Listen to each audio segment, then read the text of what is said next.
If you want to live abroad, you need to show the host country that you are not going to be a burden to them. Basically, you need to show them you have money.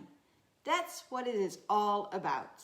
You have to prove that you will be able to take care of yourself, or in our case, your family. So if you are planning to live in the host country longer than a couple of months, it is important to check what type of visa you need. Before we get into this, if you are new to this channel, we are Matt and Monico. And we share videos on moving and living abroad. We have lived in several countries around the world before settling down in the Netherlands. But after living here for some time with our 7-year-old son, we are now ready to move again. In our videos, we give tips on moving and living abroad based on our past experiences, and we share all of the important things we are learning right now for our next move. So, if you're like us and you're thinking of making the move to another country, please subscribe to our channel for more practical tips on moving and living abroad. So let's get back to the topic of visas. First of all, what is a visa? A visa is the document that allows you to enter the country for a certain period of time for a specific reason. Once you start searching for information on visas for your desired country, you will be amazed how many types of visas are out there. But not only that, the application process is different depending on your nationality or your purpose of staying.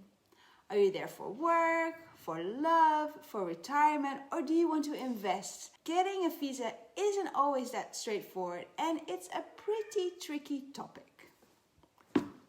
To make it even more complicated, each country has its own requirements, such as minimal amount of saving in the local bank, a minimum amount of investment in the country, or a minimal monthly income when you're working online. And for some countries, you even need a local immigration lawyer to help you out. So make sure that you check that first before you start dealing with the whole process yourself. As you can imagine, you need to know exactly what is it that you want to do and how long are you thinking of staying. In other upcoming videos, we will share visa requirements of specific countries separately to help you out. In this video, we will start off with the visa that is easiest to obtain, the tourist visa. Yeah, that's right. You're probably thinking, why are we talking about a tourist visa? I'm not going for a holiday. I want to live in the country, right?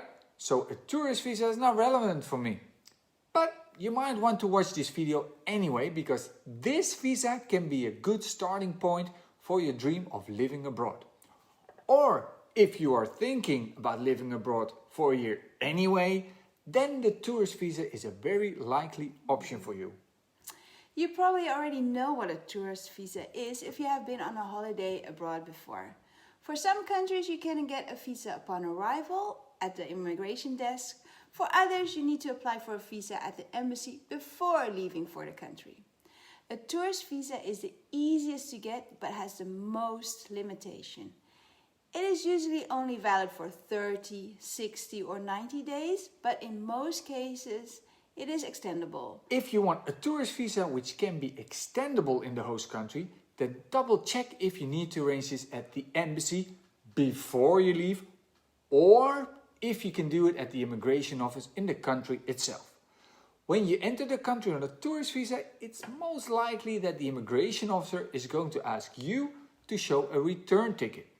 If you do not plan to fly back once your visa has expired, you can also buy a cheap outbound ticket to a neighboring country instead. Also, with a tourist visa, you are not allowed to work or do business. However, you are allowed to earn money in another country. So it can still be a temporary option if you want to work remotely or, like us, have an online business. Another point is that in most cases, you are not able to open a bank account or buy a car under your name if you have entered the country on a tourist visa. The tourist visa is also probably not an option if you are moving as a family and you have kids that need to go to school. Children on a tourist visa are usually not allowed to go to a school in the host country. Unless you're going for homeschooling, of course. In this case, a tourist visa might be a good starting point for living abroad.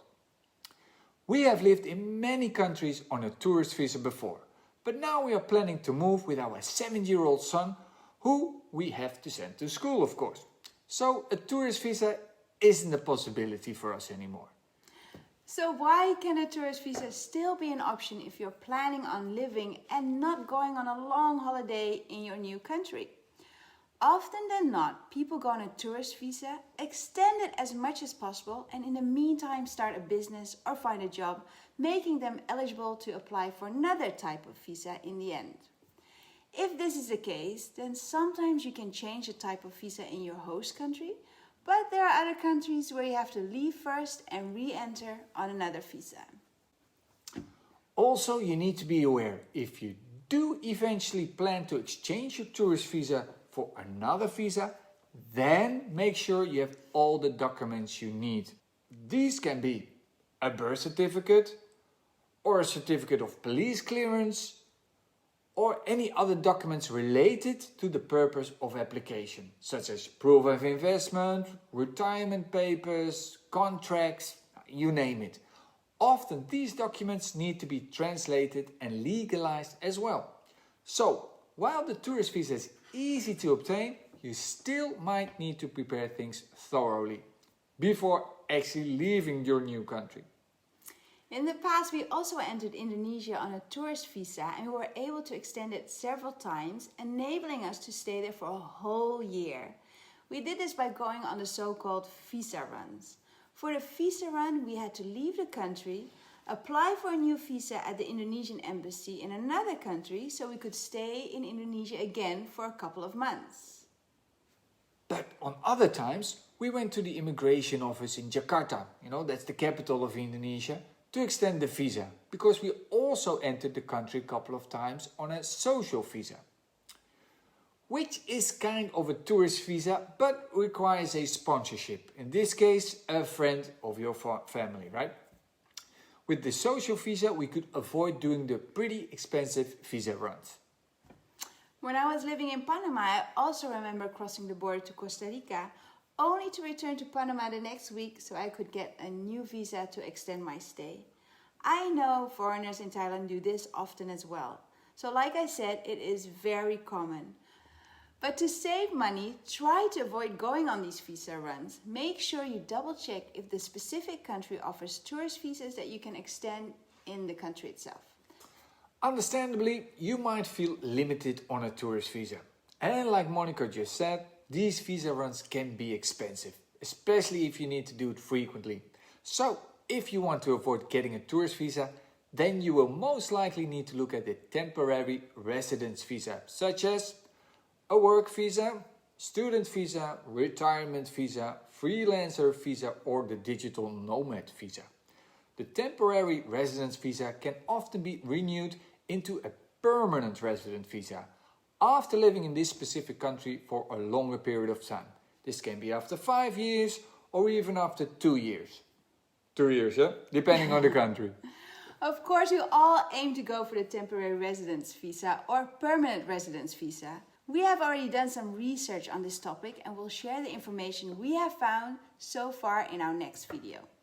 So make sure to press the notification button so you know when this is. Also, if you like this video, please subscribe or give a thumbs up. For now, we want to thank you for watching and we hope to see you in our next video. Bye bye for now. Bye.